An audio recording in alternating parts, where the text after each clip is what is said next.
Hello दोस्तों, learning with एके में आपका स्वागत है। मैं आपके लिए लाया हूँ पर्यावरण की पेडागोजी। आओ शुरू करते हैं। कुछ शब्द हैं, कुछ क्वेश्चन हैं, हम उन्हें हल करेंगे, शब्दों को भी देखेंगे, पेडागोजी में कौन कौन से शब्द ज़्यादा महत्वपूर्ण हैं, सारी चर्चा करेंगे। नेगेटिव शब्द, पॉजिटिव शब्द, यानी पर्यावरण शिक्षण शास्त्र, पर्यावरण शिक्षण शास्त्र, परिवाणी चारों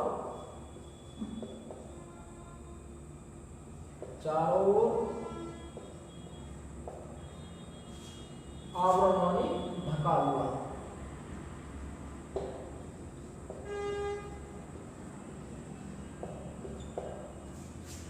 पर्यावरण का अर्थ है चारों ओर ढका हुआ। हमारे जो चारों तरफ है उसे हम क्या कहेंगे? पर्यावरण। शिक्षण का मतलब होता है शिक्षा।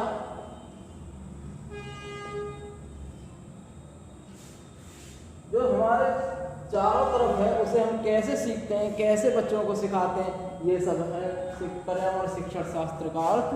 अब हम आगे शुरुआत करते हैं।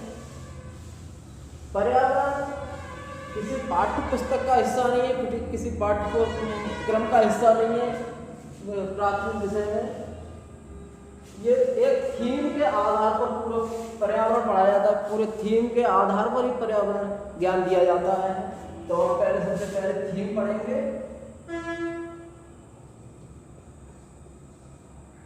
थीम कितने होते हैं? 6। पहला कौन सा है? फर्स्ट है परिवार और मित्र। परिवार और मित्र,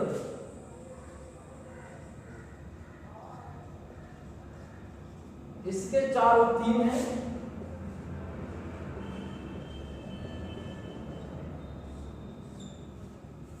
इसके 4 थीम हैं। परिवार और मित्र, इसके 4 थीम हैं। पहला है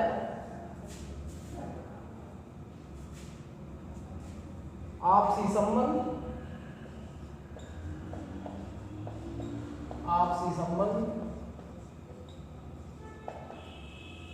परिवार मित्र में आपसी संबंध कैसे होने चाहिए, ये पहला इसका परिवार और मित्र का पहला थीम है। दूसरा है काम और खेल। काम और खेल, कैसे कार्य करें, कैसे खेलें। तीसरा है जानवर। क्वेश्चन में पूछ लेता है कि इनमें से उप थीम कौन सा है। चौथा है पौधे।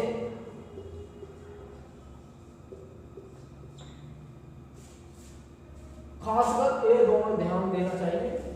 ये दोनों थीम है, इन्हें ज्यादा पूछता है क्वेश्चनों में। दूसरा है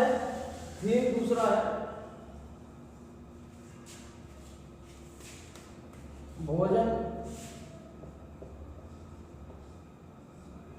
पहला परिवार और मित्र, दूसरा भोजन। भोजन की ज्यादा आवश्यकता होती है। तीसरा है पानी कैसा होना चाहिए, भोजन कैसा होना चाहिए, परिवार मित्र कैसे होना चाहिए। चौथा है आवास, रहन सहन के लिए क्या जरूरी है, कैसा जरूरी है पर्यावरण के अनुसार, ये सब। पांचवा है यात्रा, आना जाना कैसा होना चाहिए, किस चीज से जाना चाहिए, किससे आना चाहिए, किससे प्रदूषण कम होगा, ये सब यात्रा। और छठा है हम चीजें कैसे सीखते हैं।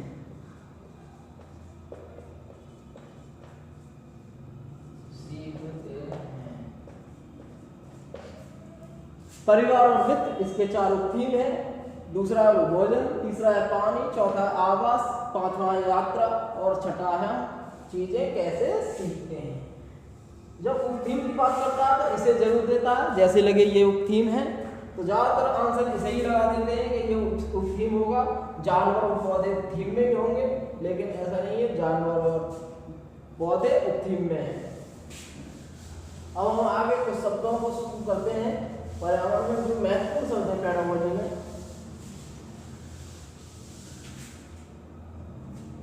सबसे महत्वपूर्ण है बच्चे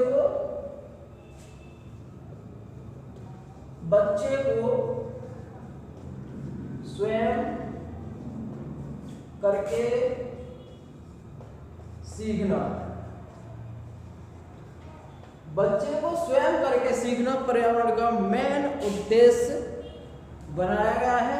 बच्चा जब स्वयं करके सीखेगा, स्वयं देखेगा, स्वयं अपना कार्य करेगा तो पर्यावरण ज़्यादा अच्छे से ज्ञान होगा पर्यावरण का।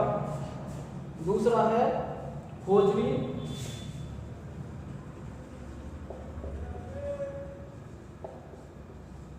दूसरा है खोजबीन या निर्माण। बच्चे को खोजबीन का अवसर देना चाहिए, निर्माण का अवसर देना चाहिए, स्वयं करके सीखने का अवसर देना चाहिए। बच्चा जितने ज़्यादा खोजबीन करेगा, जितने ज़्यादा निर्माण करेगा, जितना ज़्यादा अवलोकन करेगा, उतना ही ज़्यादा पर्यावरण के बारे में सीखेगा। तीसरा है प्रयोग। बच्चे को प्रयोग करने देना, प्रयोग कर करके सिखाना। अब चौथा है जो मेन इंपॉर्टेंट है, अवलोकन। जब हम किसी साक्षात वस्तु को पढ़ाएंगे, सिखाएंगे, जैसे पेड़ पौधा, तो कैसे सिखाना चाहिए पेड़ पौधों को? पेड़ पौधों के बारे में अवलोकन करके। अवलोकन का अर्थ होगा ध्यानपूर्वक देखना। जब बच्चा ध्यानपूर्वक साक्षात देगा, ये पत्ते हैं, ये फल हैं, ये टहनी है, ये तना है, ये क्या, बहुत सारी चीज देखेगा, साक्षात देखेगा, तो बच्चे को ज़्यादा। अगर हम कोई चीज़ सिखा रहे हैं, विमान के बारे में सिखा रहे हैं, साइकिल के बारे में सिखा रहे हैं, तो सबसे पहले क्या? अवलोकन, यानी साक्षात तरीका से बिल्कुल सामने लाके, ये साइकिल का हैंडल है, ये पेडल है, ऐसे करके ये पूरी सिखानी चाहिए। उसे कहते हैं अवलोकन। यानी हर चीज अवलोकन द्वारा सिखाओगे तो ज़्यादा सीखेगा बच्चा। चौथा है विश्लेषण।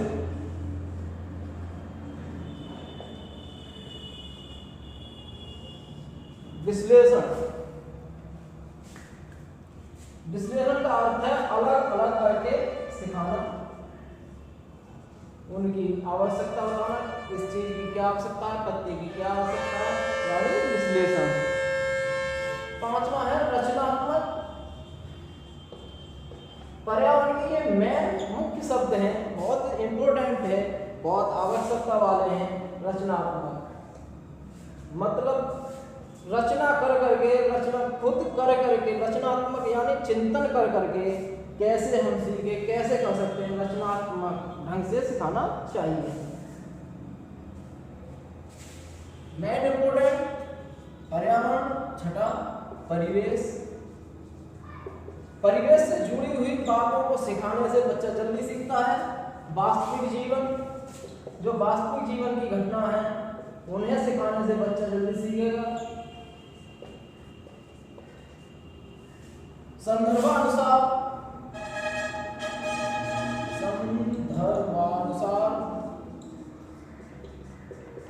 बच्चे को जब जिस चीज की जरूरत होगी उसी के अनुसार पढ़ाओगे तो वो बच्चा बहुत जल्दी सीखेगा। वास्तविक जीवन से मिला के सिखाएं।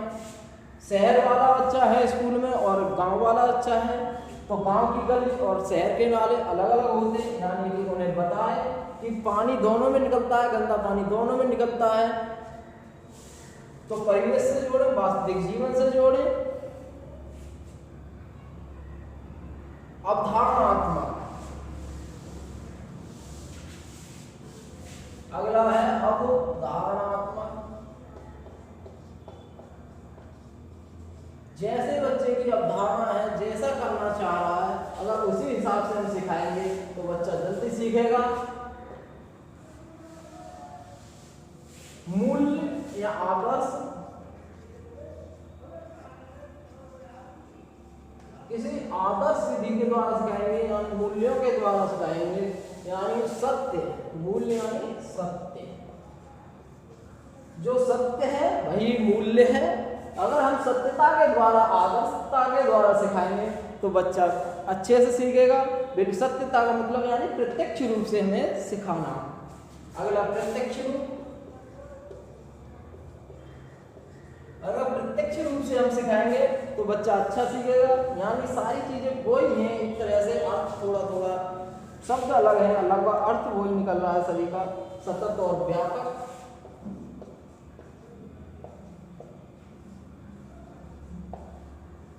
सतत व्यापक,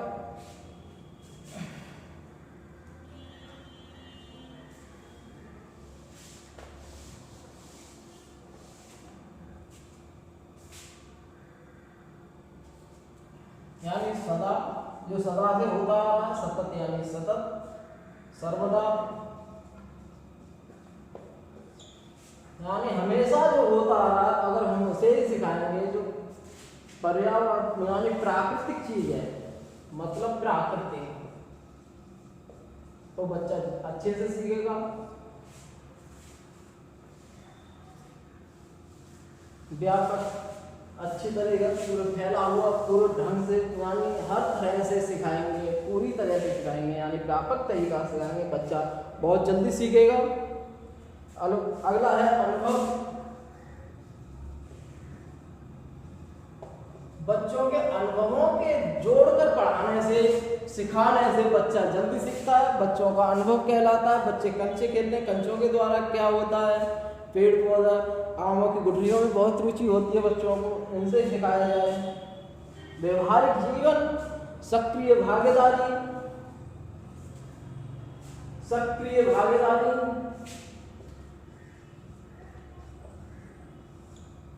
सक्रिय भागीदारी, बच्चे के सक्रिय भागीदारी होनी चाहिए। हर जो भी विषय पढ़ाओ उसमें बच्चे की सक्रिय भागीदारी होनी चाहिए, यानी क्रियाशील। बच्चा कैसा होना चाहिए, क्रियाशील, करता हुआ, मतलब कार्य करता हुआ बच्चा अच्छे तरीका से सीखेगा, यानी खुद से करवाइए। सक्रिय भागीदारी का यही अर्थ हुआ। सहज, अगला है सहज। सहज का मतलब है जो जन्मजात है,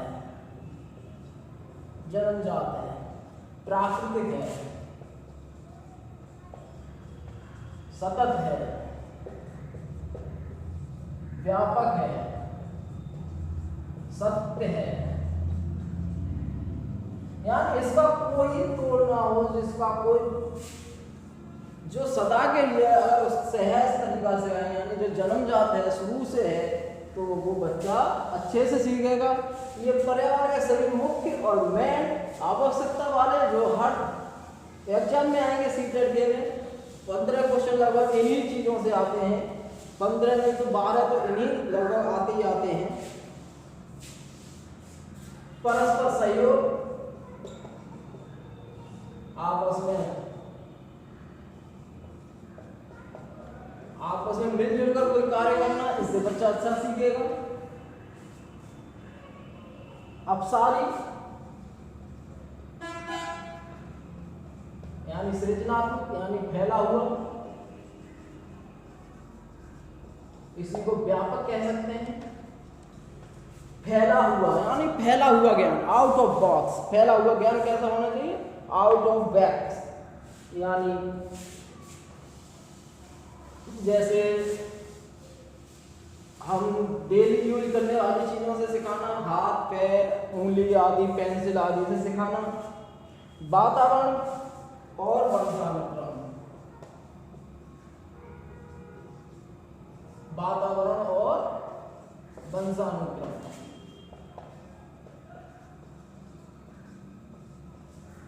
प्राथमिक है वंशानुक्रम, गॉड है वातावरण। क्वेश्चन में पूछ सकता है गॉड कौन सा है और प्राथमिक कौन सा है।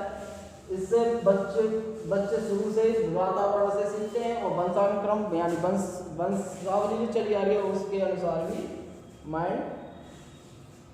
स्थानीय समझ, मतलब कि जहाँ रहते हैं वहाँ की समझ होनी चाहिए।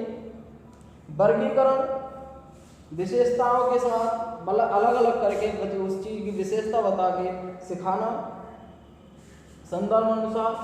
और फिल्म विधि, अगर हमारे पास कोई चीज़ उपलब्ध नहीं है प्रत्यक्ष रूप से, और ज़्यादातर घटना, आपदा, आग लगना, ऐसी चीज़ हम किससे सिखाएंगे? फिल्मों से। भूकंप आदि फिल्मों से। वन्य जीव आदि जो वनों में रहते हैं, बड़े बड़े वनों में, उन्हें फिल्म से सिखाएंगे। यानी पास तो जा नहीं सकते उनके ज़्यादा, पास तो चिड़ियाघर वगैरह जा सकते हैं, वन्य जीव बहुत बड़े बड़े जानवर उनके द्वारा फिल्म विधि के द्वारा सिखाएंगे। अगला है दूरी या स्थान। दूरी स्थान पढ़ाने के लिए क्या होगा? मानचित्र, मैप।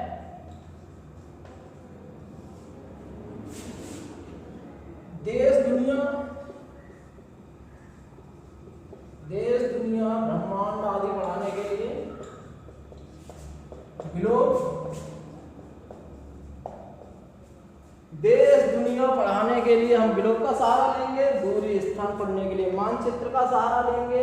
वन्य जीव के लिए हम फिल्म का, आपदा के लिए फिल्म का। मुक्त, एक आता है मुक्त अंत वाले क्वेश्चन, मुक्त अंत वाले, इन्हें देखना। यदि अगर कोई जैसे शब्द आए तो मुक्त अंत वाला क्वेश्चन है। यदि अगर कोई, यानी प्रश्न सूचक कोई ऐसे शब्द आए तो मुक्त अंत वाला क्वेश्चन है।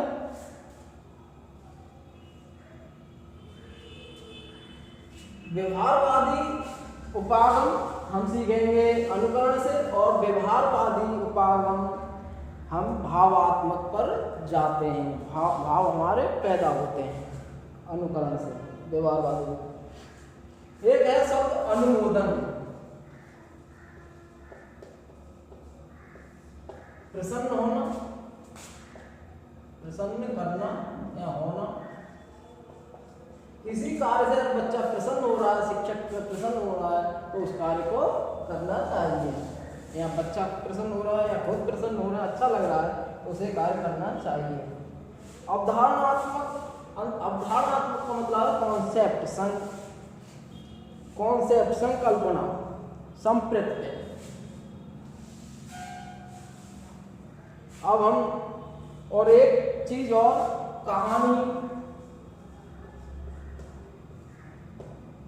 भ्रमण, घूमना, घुमाना, बच्चों को घुमाना आदि, और कहानी, भ्रमण, ये सबसे क्या होता? संरचनात्मक, यानी रचनात्मक बुद्धि, तार्किक बुद्धि पैदा होती है। इससे बच्चा अच्छा सीखता है। पर्यावरण हम क्या सिखाएंगे? कहानी से, भ्रमण करके, साक्षात दिखा के, ये सब हम इस तरीकों से पर्यावरण पुस्तक से नहीं सिखा सकते, पुस्तक से नहीं सिखा सकते। प्रत्यक्ष रूप, यानी सबसे पहले हम प्रत्यक्ष रूप से सिखाएंगे। अगर कुछ भी नहीं है तब पुस्तक से बताएंगे, लास्ट में मानचित्र वगैरह से, लेकिन प्रत्यक्ष सबसे अच्छा है। अगर अब है क्वेश्चन, पहला क्वेश्चन है, आइए पढ़ते हैं। पहला क्वेश्चन, ईवीएस के पाठ्यचर्या की रूपरेखा।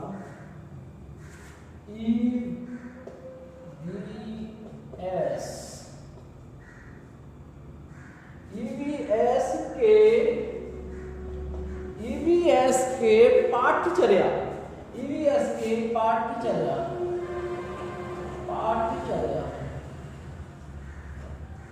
ईवीएस की पाठ्यचर्या की रूपरेखा।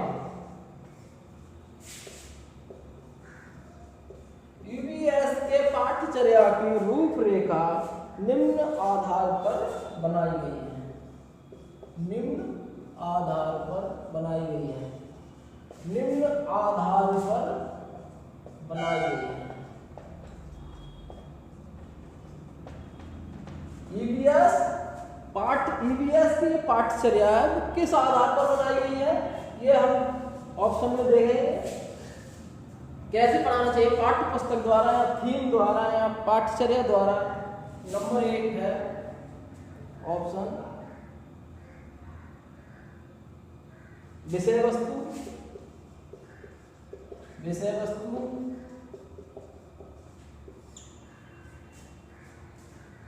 नंबर 2 ऑप्शन है पाठ्यक्रम।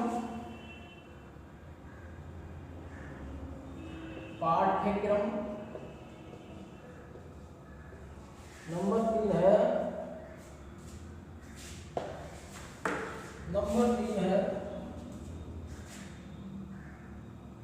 थीम। नंबर 4 है विषय वस्तु।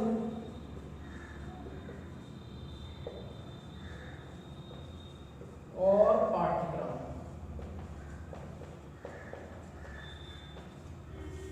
जब मैं पहले शुरुआत की थी बताया ईवीएस की जो मुख्य धारा है वो थीम है ना, विषय वस्तु है। विषय वस्तु से भी नहीं पढ़ा सकते, पाठ्यक्रम से भी नहीं पढ़ा सकते। जो साक्षात है थीम है उससे ही हम बच्चों को पर्यावरण सिखा सकते हैं। विषय वस्तु और पाठ्यक्रम दोनों नहीं, यानी ऑप्शन 3 थीम। थीम कितनी होती है 6। उपथीम कितनी होती है 4। उपथीम 4 थीम 6। ये बिल्कुल ध्यान रखना है आप लोगों को। जानवर और पौधे उपथीम है। कैसे सीखते हैं ये थीम है, ये भी विशेष ध्यान रखना है। हम कैसे चीजें सीखते हैं ये थीम है, और जानवर और पौधे उपथीम है। अगला क्वेश्चन है निम्नलिखित में से ईवीएस के अधिगम में प्रक्रिया कौशल को चिन्हित करती है। अगला क्वेश्चन है निम्नलिखित में से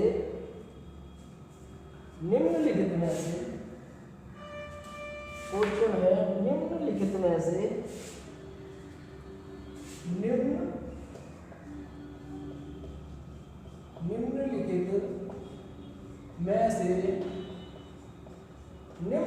में से क्या ईवीएस निम्नलिखित में से क्या ईवीएस के अधिगम में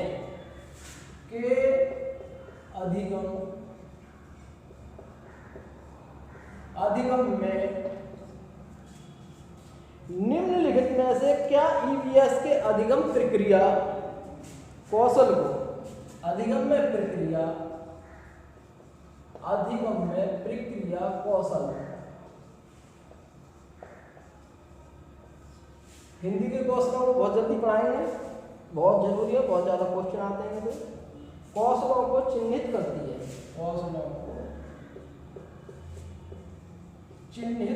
है,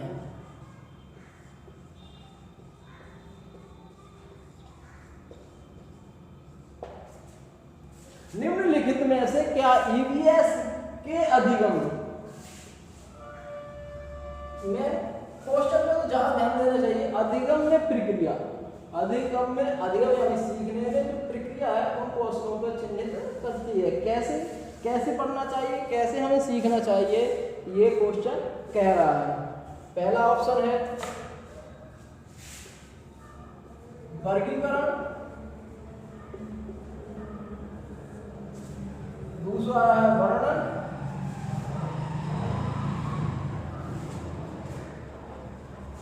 तीसरा है कथन, चौथा है स्मरण। इससे तो सबसे ज्यादा बच के रहना, स्मरण से, कंठस्थ से,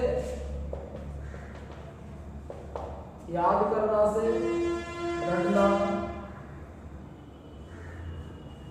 इन चीजों से बहुत ज्यादा सावधान रहना है। ये तो ऑप्शन में आए तो एकदम काट देना है। जब कोई ना देखे अच्छा इनमें कोई ऑप्शन और शब्द अच्छा हो तब ये लगाना है। वर्णन, किसी चीज की घटना के वर्णन करना, इससे सीखता है बच्चा, अच्छी तरह से सीखता है। कथन, कहना, यानी कि वर्णन कर रहे हैं। कैसे वर्णन कर रहे हैं ये नहीं पता, कैसे कह रहे हैं ये नहीं पता, लेकिन हाँ वर्गीकरण, किसी चीज को वर्गीकरण तभी कर सकते हैं जब सामने होगी और बताएंगे कि इस चीज की ये विशेषता है, पत्तियों की ये विशेषता है, हैंडल की ये विशेषता है, गेयर की ये विशेषता है, तो हम अच्छे से सिखा सकते हैं। ऑप्शन यानी फर्स्ट। वर्णन तो कथा का भी वर्णन हो सकता है, किसी भी घटना का, और हम प्राथमिक की बातें कर रहे हैं, आज प्राथमिक की पढ़ रहे हैं, तो सबसे अच्छा वर्गीकरण। वर्णन तो बड़े बच्चों के लिए है, कथन वगैरह। ऐसा भी नहीं है जो 5 से 8 वाला है, उसमें भी ऐसे ही ऑप्शन, यही ऑप्शन सबसे अच्छे रहेंगे जो मैं बता रहा हूँ। उनके क्वेश्चन ही तुम्हें समझ आएंगे, तो अच्छा लगता है जूनियर वाले क्वेश्चन पढ़ के। अगला क्वेश्चन है, बहुत इंपॉर्टेंट क्वेश्चन है, बहुत अच्छा क्वेश्चन है।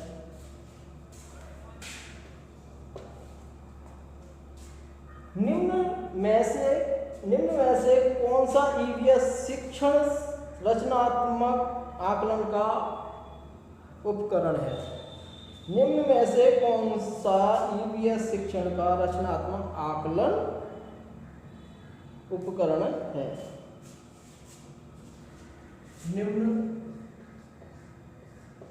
में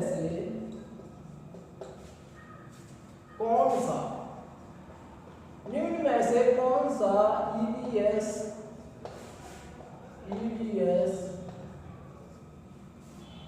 निम्न में से कौन सा ईवीएस शिक्षण का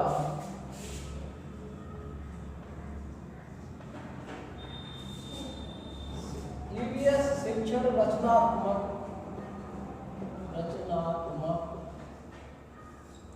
अगर हम क्वेश्चन पर ध्यान देंगे अच्छे तरीका से उनके शब्दों पे, तो हमें आंसर नीचे अपने आप ही मिल जाएगा, ढूंढने की ज़्यादा जरूरत नहीं है। किसी का भी हो, हिंदी का हो, साइकोलॉजी का हो, या गणित का हो, पर्यावरण का हो, संस्कृत का हो, इंग्लिश तो हम पे आती नहीं, संस्कृत आती है अच्छे से, संस्कृत की पढ़ाएंगे। रचनात्मक आकलन का ज़्यादातर है इम्पोर्टेंट इन शब्दों के अर्थ निकालना। अगर तुम अर्थ निकाल दोगे तो नीचे अपने आप, यानी कि सबसे ज़्यादा आप अगर सीटें निकालना चाहें तो पर्यायवाची और ऐसे सब अर्थ निकालना सीखेंगे तो आप अपने आप पूरे के पूरे क्वेश्चन हल कर सकते हैं। आकलन का उपकरण है।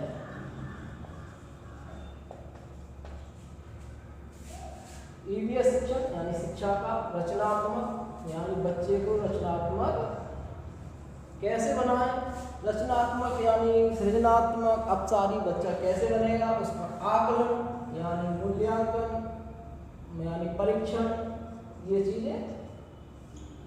आकलन का मतलब परीक्षण कैसे किया जाए, उपकरण क्या उपकरण है उसका, सीधा सीधा जो सबसे अच्छा होगा वही होगा। देखते हैं, पोर्टफोलियो। पहला है पोर्टफोलियो, यानी कि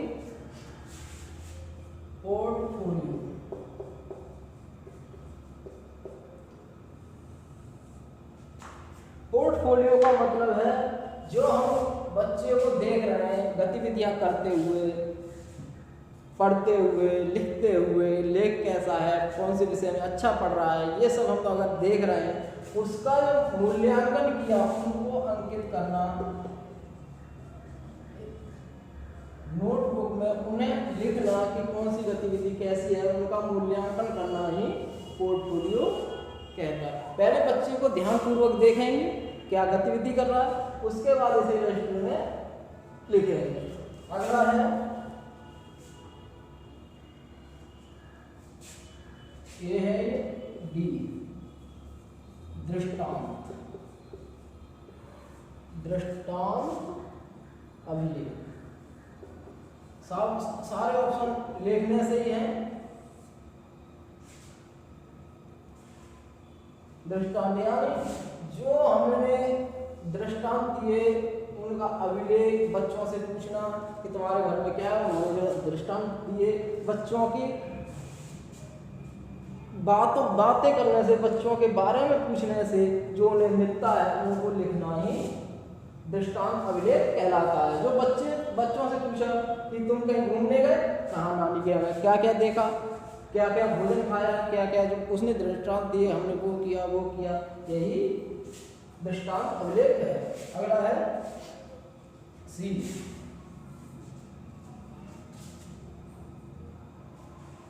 दरमाप पैमाना।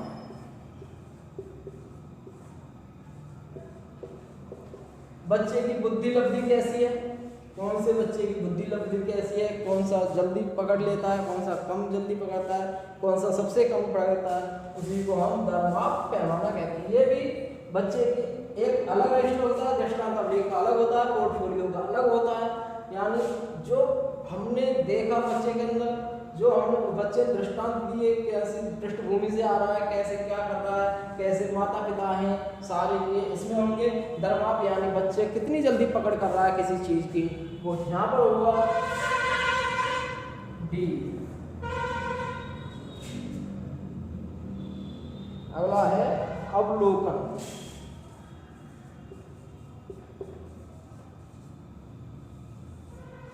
अवलोकन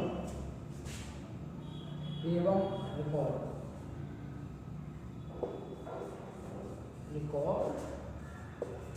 करना, रिकॉर्ड लिखना।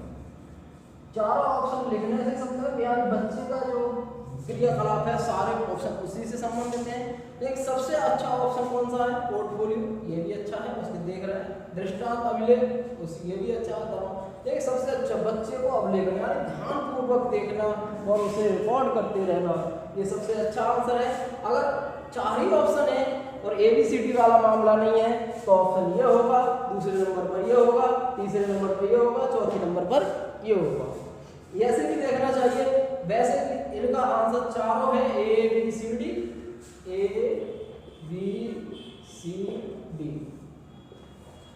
अगर इस हिसाब से दिया ABCD तो ये चारों हैं। अगर उसमें भी दिया है, अगर ABCD नहीं दिया है क्या, D दे दिया है, A दे दिया है और B दे दिया है, C नहीं दिया है, C दूसरे में, तो ऐसे लगाएंगे A O D B, यानी कि क्रम सबसे अच्छा कौन सा, उसी हिसाब से हम आंसर लगाएंगे तो हमारा आंसर सटीक होगा, सकारात्मक होगा। क्वेश्चन तय करने वालों को अच्छा लगेगा कि इस तरह से है, उसी हिसाब से जैसा क्वेश्चन उसी हिसाब से आंसर देना चाहिए। हमें ये भी देखना चाहिए सबसे अच्छा ऑप्शन कौन सा है। सीटेट का मतलब ही ये है। बाद में कुछ करने से कुछ नहीं होता सीटेट में, एक तो क्वेश्चन अपने आप लोग आगे पीछे करते हैं। अगला क्वेश्चन है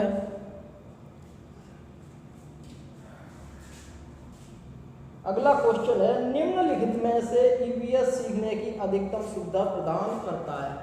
निम्नलिखित में से कौन EVS सीखने की अधिकतम सुविधा प्रदान करता है।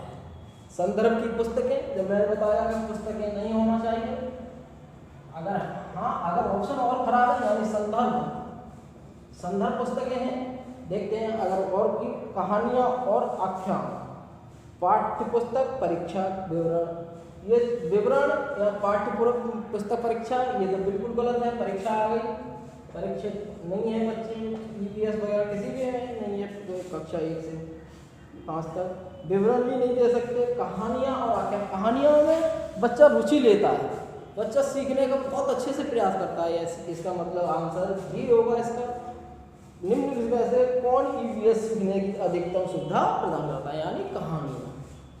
आज का इतना ही, आगे कल देखेंगे किसी नई पेडालॉजी के साथ, गणित की या संस्कृत की या साइकोलॉजी की, कल देखते हैं। या EVS की भी ला सकते हैं, देखते हैं कल, देखते हैं कौन सी